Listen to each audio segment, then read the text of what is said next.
Assalamu alaikum qarindoshlar, qanday ahvolinglar? Men Mehmetcan Qurbandan hammanglarga o'tliq salom. Uzun yillar bo'ldi men tan saqliq kanalimni davomlashtirib qoldim.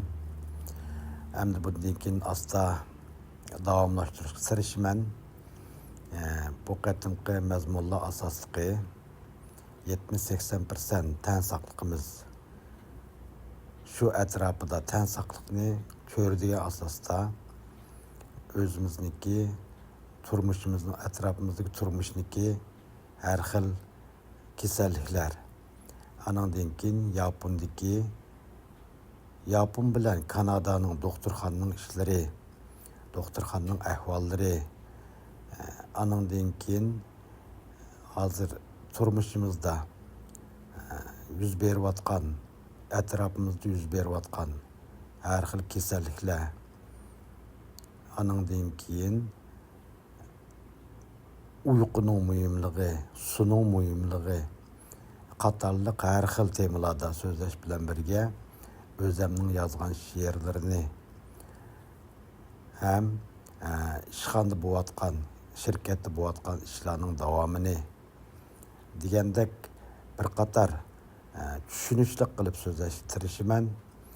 Shunlashqa bu qatim hamda o'zim rasmlarni chiqarib so'zlashni planladim. Ko'pchilikning qanday fikr talablari bo'lsa desa bo'ladi. Meniki tan saqliq YouTube kanalimniki ostiga ko'plagan qarindoshlar fikrlarni, shunday yaxshi fikrlarni beribdi. Savollarni so'ragan qarindoshlarga javobni bera olmay qolibman. Bo'lsa men telefon nomerimni qoldirib qo'ysam, telefon nomerimni WhatsApp qo'shib, WhatsApp so'zlasanglar eng qulaylik ekan deb o'yladim. Savollar bo'lsa so'rasanglar, o'zaro fikrlashsak, boshqa qarindoshlarmi albatta foydalanadi deb o'ylayman. Uning ustiga doktorlarning bo'libmi meniki desam bo'ladi, shaxsan maxfiyatni saqlashni men xali kuchlik. Albatta isminglarni demayman, ermi ayolmi qancha yosh degandek, a apandim, b apandim, a xonim, ba xonim degandekchu.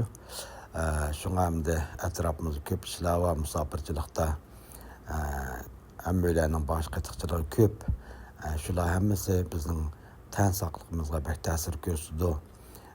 Mingimizning har xil ishlari, psixolog jihatdagi gaplar degandeklarni desak, mundashsak, bir qarindoshimizga bo'lsa-mu yaxshi yardım tegib qolsa ajib emas deganni o'yladim.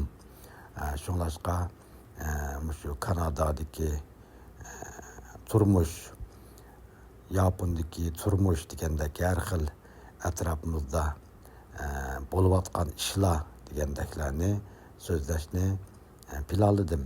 Albatta men anglamaganni so'zlamayman. Ko'z bilan ko'rib haqiqiy ishonch qilgan, anandan keyin haqiqiy ishongan, haqiqiy ko'rgan ishlarni so'zlayman. Shunga qarindoshlarniki bu mening tan saqliq YouTube kanalimga a'zo bo'lib davomli ko'rib berishinglarni, anandan keyin atrofga, do'stlarga tarqatib berishinglarni umid qilaman. Hamda bu tan saqliq kanalimga ba'zilar hamda hammalar emas, ba'zilar a'zo bo'lsa pul oldi deb o'ylab oladi ekan. Hargiz undaq emas.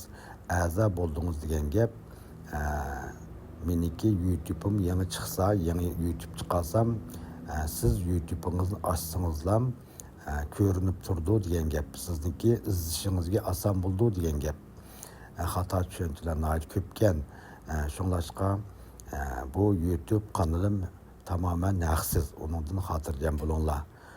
A'zo bo'l deganni bassam pul oldi degandek o'ylarni qildiganlar borki, albatta men ayni vaqtida shunday o'ylaydim. Hargiz undaq emas. Shunga hamda qarindoshlarning qo'llab atrofga tarqatib berishini umid qilaman.